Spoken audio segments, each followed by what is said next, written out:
Maybe accessing the DMT realm on my lunch break isn't conducive to a 9 to 5. It makes the temporary nature of existence something that is beautiful. Like, we live in a reality that runs on a contract of contrasts. Is happiness truly constant, or is that's not life? We are all destined to become a memory, just a notion at some point.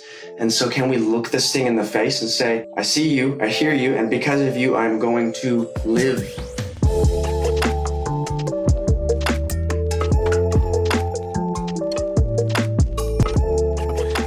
But Cameron, I do want to again thank you for being on here. And as I already alluded to, I'm impressed with everything you put out there. And before I kind of, we tap into the bulk of the conversation, I don't know if you have a log line for anyone that may be hearing you for the first time and not really know who the hell you are. Do you have a couple words to say about yourself so we can learn a little bit about you? Look, I'm still figuring that out. The labels and terms we use to categorize and define and describe ourselves, they're an ever-changing landscape, in constant flux like everything else is. I'd say that if I were to boil it down, I'm a registered nurse with a keen interest in plant medicine, psychedelic medicines, and it's about utilizing these functional catalysts to alter the way that we relate to reality, because our entire experience of this life is not just our experience of reality, but our experience of our relationship to what emerges in reality. So I'm all about, unlearning so that we can then establish or reestablish healthy relationships with everything. Be intentional about living, and it's a journey through consciousness that we're all in, and nobody can map out reality for us. But if we can utilize the ancient wisdom, the ancient lessons, and then pair that with modern neuroscience, I think that bridging that gap can help to create a more cohesive picture for, intuitive living that really just feels good. See, we barely even got it started. I'm amped up already. So thank you for that ignition right there. I think that's a great start. I appreciate you tapping into that. And I respect how, to boil one person down in one question like that. I think you just did that beautifully. So thank you. I'm happy I listened to your most recent podcast. I know it wasn't dropped today, but I think maybe a few days ago on your This Might Be Helpful podcast. You mentioned something, and I might be butchering this, but how when someone's going through something, I know this podcast is about grief and death, but any trauma or whatever the hell we're working through in life, it seems like a unattainable task to maybe get where we want to be, whether that be healing or whatever. And then you answer your own thought about saying, just start here, start where you are now, I believe is what you said. And I think that's just an important transition into the conversation that I'm, looking forward to tapping into. And specifically with grief, or if someone's in a trauma, again, we don't have to get specific to grief, but how do you speak to someone about starting here when they're feeling overwhelmed within the moment of whatever pain they're feeling, if that makes sense? Mm-hmm. Look, it's such a common question these days, is like, where do I start? What do I do? And it's important to recognize that, you've already started. You wouldn't be asking these questions if you had not already started. And that is the game, is asking the questions. And Ram Dass had this great little talk about, doing the inner work and doing it in a quiet way that is reflective and introspective, in the sense that when somebody meets you and speaks to you, they go, what is it about this person that they seem to be having so much fun and I'm not? And that's where the game starts, is when you start asking questions. And so if we have a question like, where should I start? What should I do? Can we just rejig those questions to suit where we are right now? Instead of where should I start? What should I do? This massive unknown landscape of reality. What would make me feel good right now? How do I want to feel? How do I want to feel tomorrow? What do I intend to feel like? And use that really momentary state of intention to then guide our behaviors and actions, so that we can then elicit the state of mind, the state of being that helps to unfold and unpackage the next questions. We have to ask ourselves helpful questions, and those open-ended questions of like, where do I start? it's not really a question that leads to the next question. Life is a series of questions, and the mind is a tool for thinking, and thinking is often questioning. It's not really a tool for knowing. That knowing is like a physical sense. It's a felt sense of knowing. It's when we turn exposure into experience. And so we have this abundance of information, and that abundance of information almost introduces scarcity into the mind. Like, because we have access to so much information, it makes us doubt what we do know, doubt where we are, doubt what we're actually capable of.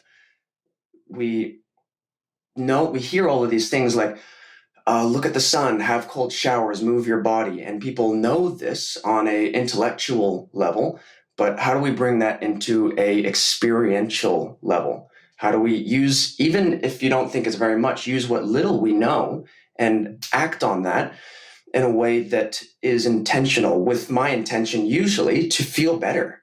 Like, there's a notion that we should sit with our feelings and really get into them. And I agree with that, but I also agree that we can change that state. Like, I sit with my feelings so that I can understand them, so that I can better cater to those feelings and assume more agency and autonomy over the trajectory of this inner experience. So this question in regards to what you just said. I don't believe in a one size fits all, but I've also heard you say something about healing is not linear, or dealing with trauma is not linear. And I think that's a very big aspect specific to grief. A lot of people relied on, the 5 stages of grief. And even though, from my understanding, the 5 stages of grief was specifically written for people on their deathbed, so it doesn't exactly apply to all situations, that chaoticness of going through a trauma is confusing and hard to understand. But I feel like one common thing I've heard from a lot of my guests is the idea that when they're in the thick of it, when they're really in the trenches of whether something just happened or they haven't taken any, or at least haven't felt like they've made steps to heal, what is that conversation either to yourself, or what is that conversation to someone who is in it and just does literally not even see the light of the tunnel? So it's not even a question of how do I get there? They're just so deep in it, they don't even see a reason. Like, what is your opinion on that?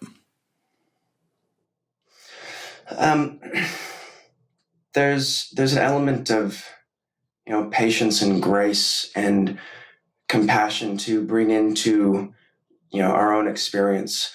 There's no expectation on you to figure it out. There's no expectation or pressure that things are solved and that these feelings are vanquished. But it's also important to recognize that we contain multitudes, and we can hold opposing truths, and rather than them be opposing, they can be complementary. Like, you can hold grief and feel grief, and hold love and feel love. And that sensation of grief is almost like love that doesn't have anywhere to go, has no outlet, no node to connect to. And so when we have that love with nowhere to go, how can we give it somewhere to go? How can we allow this conduit of experience that is love to go somewhere, to carry on that energy and give it an outlet, whether it's with ourselves or whether it's with the people in our lives? If we can find a way to act with the love, act with the grief we feel, that sense of loss can be alchemized into sense of purpose, into sense of place, into sense of belonging. Like, that grief is unavoidable. It's a universal feeling. And I think recognizing that in those moments of amplified grief where you feel alone, we have to recognize that feeling of loneliness is universal. It may be the most universal feeling. And so when we feel alone, we're more connected to the human experience than ever. I love that idea of, just because you feel one feeling on one side of the spectrum doesn't mean you can't feel the other simultaneously. Because it does. Yeah, I mean, I never really thought about that, because it does feel like you have to vanquish one feeling entirely in order to feel the other one. And I think understanding both on some levels is important to the entire process, right? Yeah, like, we look at a spectrum as if it's another linear line. Like, oh, I'm on the spectrum there, or love is a spectrum and it goes from 0 to 100. But this is a multi-dimensional network rather than a spectrum. And we have this brain that is like a bunch of functional modules connected to each other. And those regions of the brain can all light up at the same time in different times. And so when we are experiencing grief or pain or stress, we almost have this level of cognitive dissonance that comes in, that says we should be suffering, we should be grieving, we should feel a certain way. Grief should look like this. And to feel happy in this time is to be disrespectful to that grief. To feel joy in this time is not allowed, it's not right, it's not morally sound. But we can be stressed out of our minds and still look up and laugh at the absurdity of it all. We can be grieving and experiencing the sense of loss and still see the beauty of life, the beauty that is there. And, I think that Buddhism is a really utilitarian mode of thought, because it's less like esoteric and abstract and more just a really solid, effective way of processing reality. And, Buddhism talks about how life is just this constant series of energetic exchanges. And, thousands of years later, science backs this up. I'm looking out at the plants in front of my house right now, and there's several rows, and the plants in the back grow tall, and then the energy contained in those systems, eventually those systems break apart and the systems die, and that energy feeds into the soil for the next plants to take that life on board. And it's this constant exchange of energy. And recognizing that inherent life force, that inherent essence of being is what continues. And it's just the bundle of the self that kind of dissipates. There's that thing, that the backdrop of reality, the backdrop of awareness that is aware of the thoughts that I'm thinking, that can hear the voice in my head. That stage of reality is what will always continue. And when we can find solace in that foreverness, it makes the temporary nature of existence something that is beautiful. Like, we live in a reality that runs on a contract of contrasts. And it is only through that suffering that we get to experience the full spectrum of this experience. And without the full spectrum, we're starving on some level, right? Like, every beautiful piece of music, every beautiful piece of art, every piece of poetry that really hits you and resonates, it didn't come from a place of carefree joy. Often it came from somebody translating suffering into wisdom. And we come away with these things with, notches in our belt, ways to relate with community, to relate with people. And through that, if we can bring a level of vulnerability into it, I think that's how we drop some of the masks that compress and hide our fullest expression, right? I think a lot of this is about expression, which is hard to do when you're grieving. It's hard to do when you don't feel good. Often the last thing you want to do is talk and speak and get things off your chest. But when we don't express ourselves fully, whatever that might look like, the fascia of our spirit gets tightened and jaded, and it starts to develop like a shell, this thing where nothing comes in, but also nothing goes out. And similar to, like a bud that's blossoming from a seed, it has to break the shell. And there's a moment of resistance and pushing through that resistance.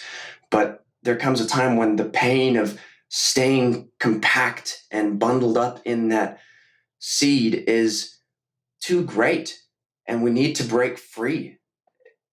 And that I think that occurs through expression, being real. How real can we be? How honest can we be with ourselves about how we're feeling and what's going on? Because we find that when we allow that vulnerability to come through, it creates space for others to do the same. And the masks come down, and suddenly you get to connect with people on this much greater level of human experience, because we're no longer trying to mitigate all of our behavior, all of our thoughts, all of our speech to be appropriate to suit this situation. It's like, no, fuck, I'm going to create the situation. If I don't know where the voice is, maybe that voice is mine. Maybe I got to use this. Maybe I can alchemize this suffering into connection.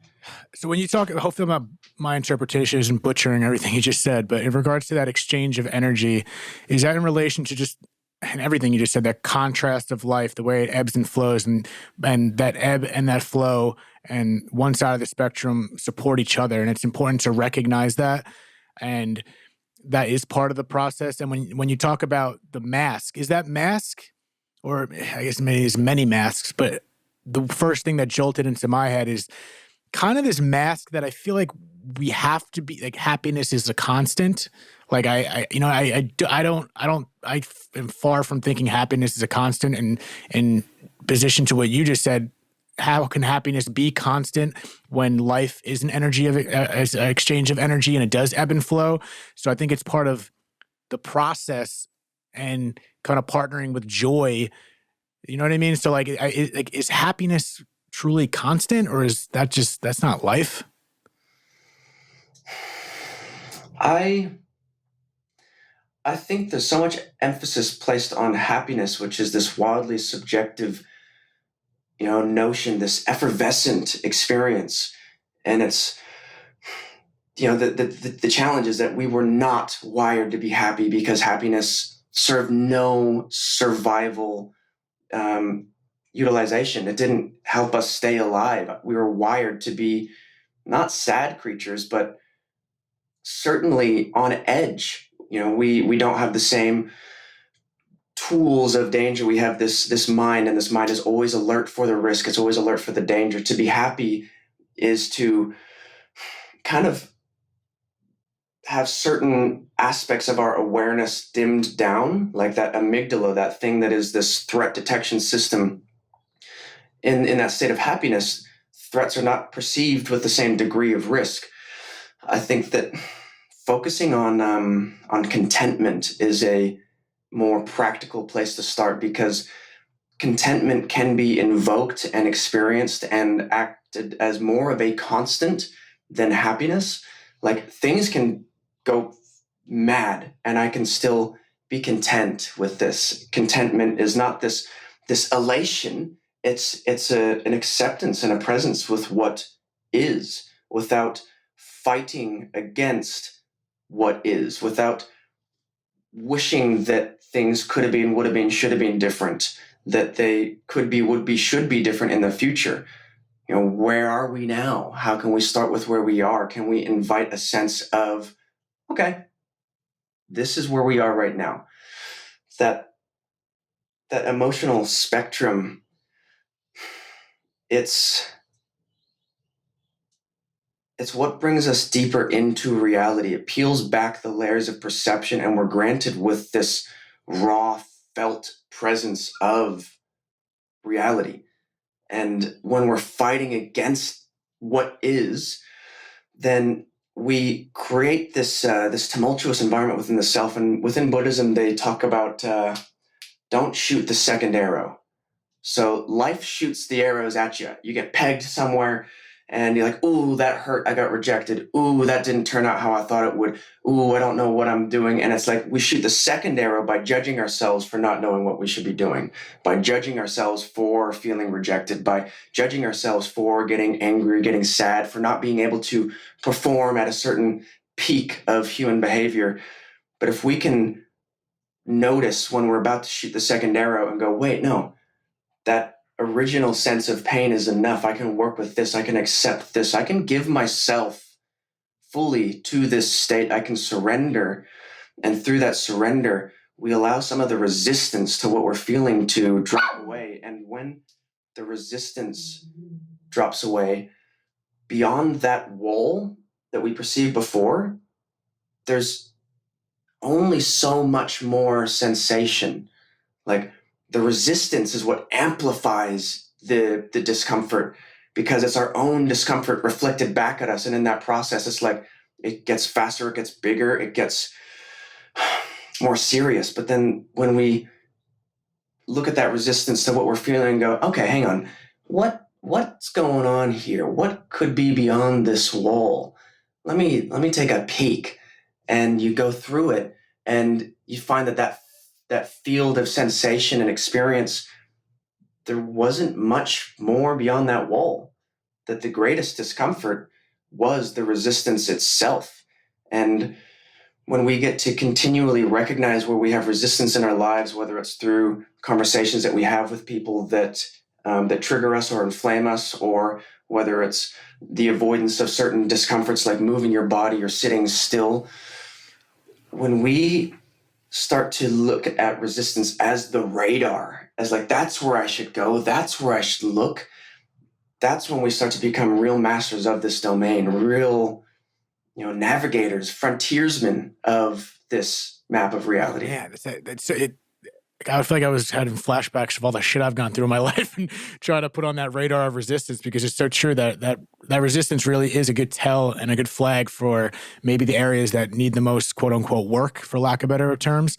And that really is it. That resistance is, entangled with that judgment and denial on so many things. And until you can surrender, that surrender really is the release. That is this feeling I've been trying to accomplish. And I feel it there. It's weird. Like I feel like I feel the resistance, even though I can't put my thumb on it. And does it come back to full circle about asking ourselves the right questions? I think so. As someone who can quite easily overcomplicate reality, I've found, especially recently, a need to simplify reality. And that comes back to starting with where I am. Usually I only overcomplicate when I don't feel very good. And so that's the first place to start. How do I intend to feel? And I ask myself these questions. When I wake up, what is my current state of mind? Because you don't know what you're going to wake up to. And the philosopher Rumi spoke about when you wake up, there are different guests greeting you in your home. Sometimes that guest is anger. Sometimes that guest is sadness. Sometimes that guest is grief. How do we intend to meet these guests? We don't let them take over the house. We don't let them run the show. We are the host. How can I make this anger feel heard and validated and softened? How can I allow this frustration to feel safe and secure and at peace and contentment with all of this? How can I greet myself so that I can turn that angry guest into somebody who is actually okay with things? And so what is my current state of mind? And what is my intended state of mind? And these states of mind, they are, again, not a linear thing, but a state is something that reveals itself when the conditions are appropriate. And so rather than looking directly at the state we want, like I want to be in a happy state, I want to be in a motivated state. If we look directly at the state, we kind of get the discomfort of not being there reflected back at us again. It's like we're overshooting and going straight to the desired outcome rather than looking at where we are and thinking, what are the conditions that allow motivation to reveal itself? What are the conditions that allow peace to reveal itself? And then those conditions are often engaging in things that make us feel good. And it doesn't need to be any more complicated than that. I know that if I want the state of clarity to reveal itself, maybe I'm overwhelmed, overstimulated, anxious, I don't know what I'm doing, I'm not calibrated. The conditions that kind of reveal that clarity, first I got to move my body, because that anxious energy is there. It's built into our body to get us into a forward tilt so we move. And when we don't move the body, that energy goes straight into the mind and the thoughts do all the running for us, but we don't move. We don't do anything. That energy just is accumulating in the mind. So I have to move the body in a simple way, in a way that feels good, in a way that is accessible, in a way that is uncomfortable, but I know that discomfort is going to result in a net positive benefit for my emotional state. And then writing my thoughts out, because once the thought is on paper, now I don't have to observe the thought from within the mind, which is a difficult concept to grasp. Now I can actually see that thought. Now I've said to the brain, hey, you don't have to hold on to this all day. You don't have to be mulling this over in the background. It's on the paper. There you go. I brought it into physical reality. That thought is physical now. I can observe it. I can actually get a 360-degree view of that thought. And then from there, I'll speak to somebody that I know helps me to generate clarity, whether it's their peaceful nature, maybe it's their ability to engage in ration and logic and reason. Maybe it's just somebody who gives me words of affirmation. And those conditions of movement and expressing my thoughts onto paper and then expressing my thoughts to a person, those conditions, they allow clarity to emerge. Man, I love that idea about getting, greeted by guests in your house. Sometimes it feels that, no disrespect to this, but sometimes I feel like grief is like Jehovah's Witness at the door. I'm like, just get away from me. I don't want to deal with you right now. But you don't want to respond with hostility, obviously. But I love that idea of movement and finding what makes you feel good. It does really simplify things because we do tend to overcomplicate, especially when we're not feeling good, as you just said. And I feel like that idea of finding out and I think there's a balance of certain things make you feel good that aren't good for you. I like to think most people know the difference, but when you do find what feels good for you, it's like that first domino, and it seems to be like a chain reaction of this, that, and the other kind of lead you down that path. I think these are all amazing modalities. I do want to tap into your thought on, I know you're big on, and you've preached, for lack of better words, again, preach meditation, and you have a lot of things out there that advocate towards meditation, and as you mentioned, plant-based methods. Do you have any comments on either of those as being a great modality too, especially for meditation, which I feel like a lot of people have this stigma towards, like, I can't do it? Yes. And that, is such a clear example of people fighting for their limitations. Like there's a term called terminal uniqueness, and terminal uniqueness is this kind of egotistical defense mechanism that in an unconscious, a subconscious effort to avoid discomfort, to avoid confronting what might be there, it says, no, I'm too broken to be fixed. I can't be helped. My thoughts are too loud. My mind is too scattered to meditate. I'm unique in my unfixability. And those are all notions that need to be challenged because they keep us still, they keep us stuck. And, meditation is something that I've not come into any single piece of confirmatory evidence that says that anybody can't meditate. Even the most scattered minds, divergent minds, if you think you can't, that is not a reason not to. It's actually your greatest reason to meditate. And I think that it's important to demystify the process a little bit because, meditation, although it can grant you these experiences of divinity and transcendence, the actual process of meditation doesn't need to be so complicated, and it should feel good. And so, part of the practice is don't take it seriously. You're sitting down. Like there's, stories of these old Zen masters who would get their students to go and meditate on a rock for hours and hours and hours. And then the Zen master would go over there and just beat them with a stick. Just like, I know that you were deep in a trance there, but you were taking it seriously. Like, wake up, wake up, wake up. That's so true. And so like with meditation, the simplest way, if you want to engage in it, to me, is we need to develop our attention. And our attention is the frontier of control these days. Like if they control your attention, they control you. And part of the narrative, and I really do believe this, part of the narrative that is being leaked out into media, into the greater zeitgeist right now is, hey, it's not your fault. Things are really hard. We get it if you can't quit. Like even tobacco companies, they were the ones that said quitting cigarettes was hard to begin with. Tobacco companies saying, quitting cigarettes is really, really, really hard. And so people go, oh, it's really, really, really hard. I'll never be able to quit. I'll never be able to do that. And so any notion that says you can't do anything should be confronted and challenged. And with meditation, it's the greatest utilitarian tool for being able to process reality in a beneficial way. The states of inner peace, the more unconditional contentment, those are just natural side effects of engaging in this process of meditation, which is just a continual refinement of attention and awareness. And to make it easy, sit, be comfortable. There's no reason to be in any pain whatsoever. Invite a sense of relaxation into the practice because this should be enjoyable. We should be relaxing into the body, and start breathing. Count every breath. Try and get to 30. When you get distracted, inevitably get distracted, eventually you will wake up from that distraction and remember, oh, wait, no, I'm supposed to be counting my breath.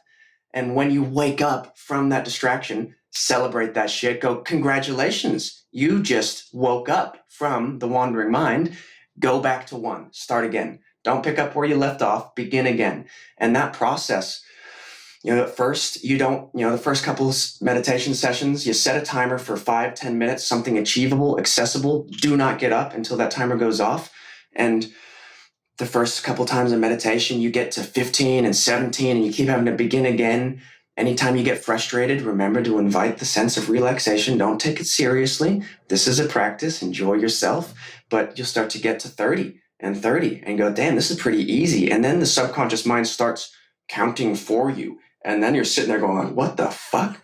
This thing is counting for me. And I can see the counting occurring. And that's when you get a little bit more distance from the me show. And that really is what, to me, a fundamental part of meditation is getting space between you and that incessant monologue of the me show, the thing that takes everything personally, the thing that feels like it's always being judged, the thing that feels like it needs to be doing better, it should be doing this, it should be doing that. You get distance. And you can just see this little chatterbox going, meh, meh, meh, meh, meh, meh, meh, meh, meh, meh, meh, meh. And that's when you can see that thing with a bird's eye view and go, oh, I see that you're running these patterns. Invite the sense of love, and with the filter of love going over your lens of perception, it's much easier to make these positive changes from that perspective of love, because so much change is trying to be driven from guilt and shame. Like, I'm ashamed of myself. I need to be doing better. I'm guilty that I'm doing these things. I need to be doing better. Fuck that noise.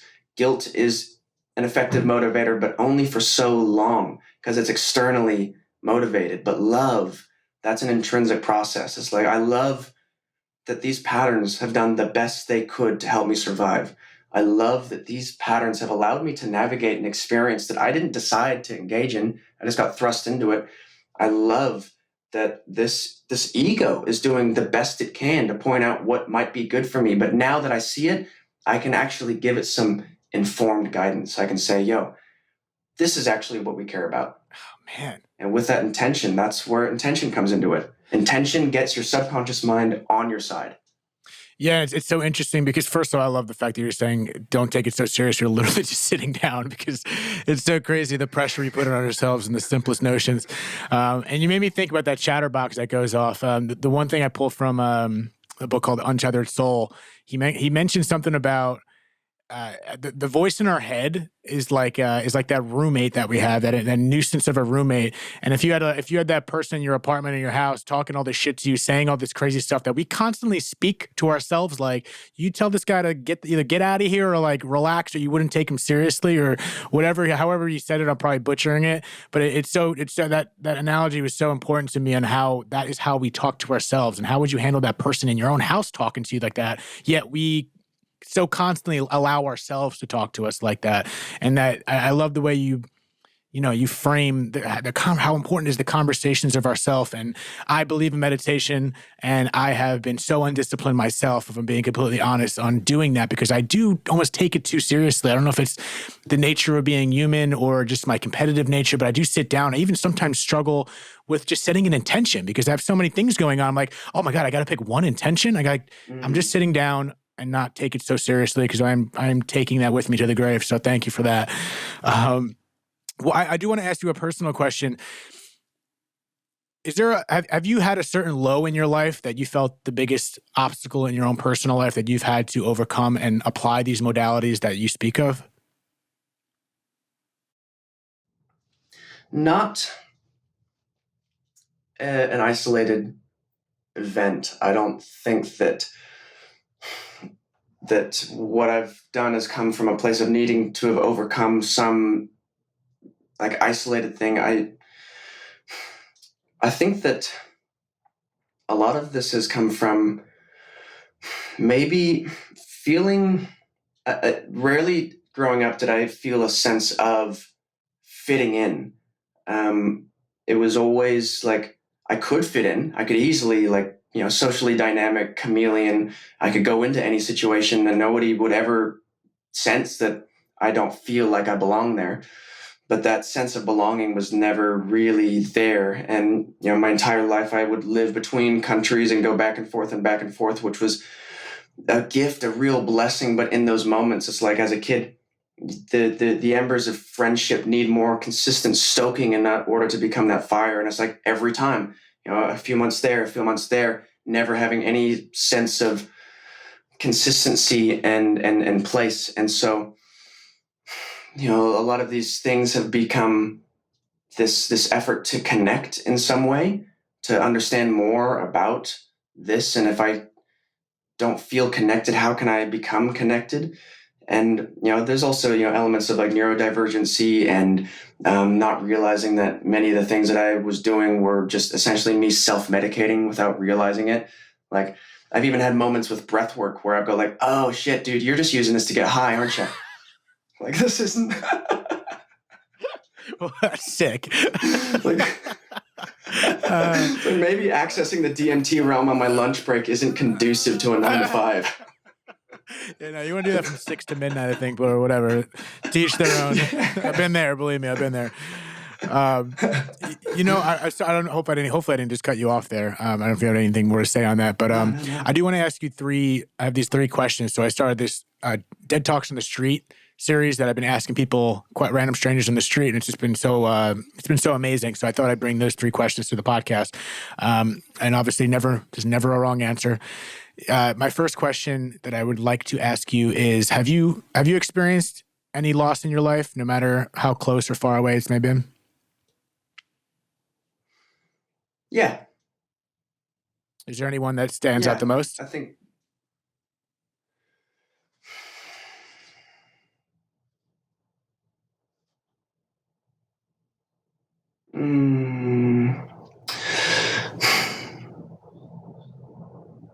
I mean, I think my grandparents, and that notion of loss with them is only become really strengthened as I get older and grieve what I didn't get to meet about them. Grieve the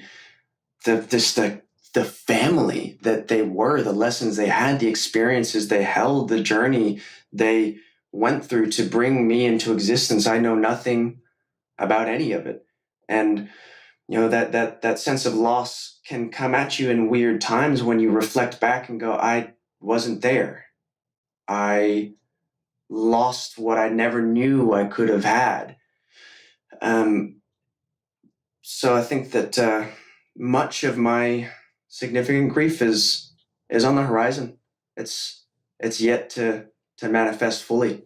Yeah, I think that's a very profound thought, because, when you think of death or loss, it obviously it's coupled with grief, but that it's really perspective, and that perspective of, regardless of what you felt then, the thought that you just expressed now is so vital to how you continue to live your life, because making that realization that you lost these people without maybe asking certain questions or learning more about them, I would think, from someone of how I see you and how I've gotten to know you the last 40 minutes, you're very aware, you're very introspective, you think about things in a very beautiful way, that those thoughts, I'm sure, whether consciously or subconsciously, carry the way you live your life, realizing that someone may not be there tomorrow, and it is important to fulfill this relationship now and live life now, ask those questions now. So I think that's very beautiful. And even your awareness of what you just said, that the grief is in the forefront because it is inevitable. And I think the more conscious we are about this, it's not morbid, it's not putting yourself in a negative state. I think it only fulfills the way we can live our life. So I do appreciate you sharing that with me. And to carry... Thank you. Those are beautiful words. Thanks, man. It was a poem that I wrote with Edgar Allan Poe back in... No, I'm just kidding. Sorry. The next question is, are you fearful of death?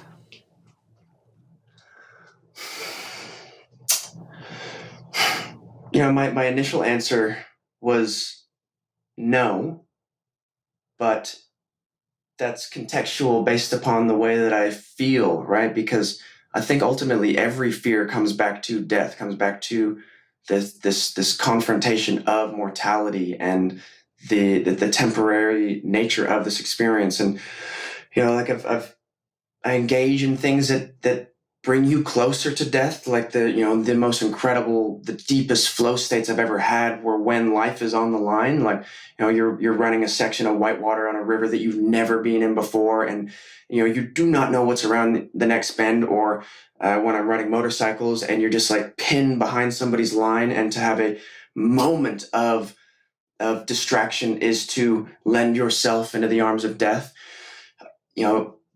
I think recently I've discovered another aspect of death just within the body. When your body is tight and unflexible and unyielding, that in itself is this horseman of the apocalypse, this disciple of death, when you cannot move, when you're not fluid. And so death comes in all of these little forms. It manifests wherever we are not supple, wherever we are resistant. And I think that ultimately recognizing our mortality and the beautiful flash in the pan that this moment of awareness is what lends itself to a life fully lived. Death is one of the ultimate drivers of ambition. There's something within us that wants to leave a mark on this world, but as you continue to mark the world, you realize that we are all destined to become a memory, just a notion at some point. And so can we look this thing in the face and say, I see you, I hear you, and because of you, I'm going to live. I am going to live. Perfect. So it's ironic that, excuse me, it's ironic that you just said that, because I think I could say this because the episode's technically going to be out by the time this is released. I just had Neil deGrasse Tyson on the podcast, and he's Nice. a chapter called Life and Death. And I brought it up to him because he sees death as a massive motivator. And the question I asked him was the same question I asked you. And in his book, he alludes to he's not fearful of death. He's fearful of living a life where he could have accomplished more. So even though I brought up to him, I was like, just because maybe you're more fearful of that, but you can still be scared of dying. But nevertheless, it is that motivating factor. Death does give you that motivating factor as long as you're willing to confront it. But if you keep pushing it to the side, you're missing out on a potential motivator. And I think that is a very important angle and beautifully said on your part. The last question is, what do you believe happens after we die? Are those good or what kind of you got? It's just it's the that recognizes the transient nature of my perception and beliefs. There's no belief that I hold so tightly that I will not question its truth. But my current perception would be the awareness of this self, this essence of consciousness, this essence of life continues, whether it folds back into this greater collective consciousness or not. I think that the self that is known as Cameron, this bundle of patterns and experiences and consolidated memories, that will go back to the earth, and Cameron will cease to be, but the awareness of Cameron will continue. And I think that's back to the meditation. If we can continue to tap into that awareness, we tap into something that is timeless, and it alleviates the fear of death, because there's this thing that is aware of all life, and that thing in itself is forever. And I think that it's important to tune into forever. I always say this when someone says something profound. I wish my mic wasn't attached to an arm because I would drop it.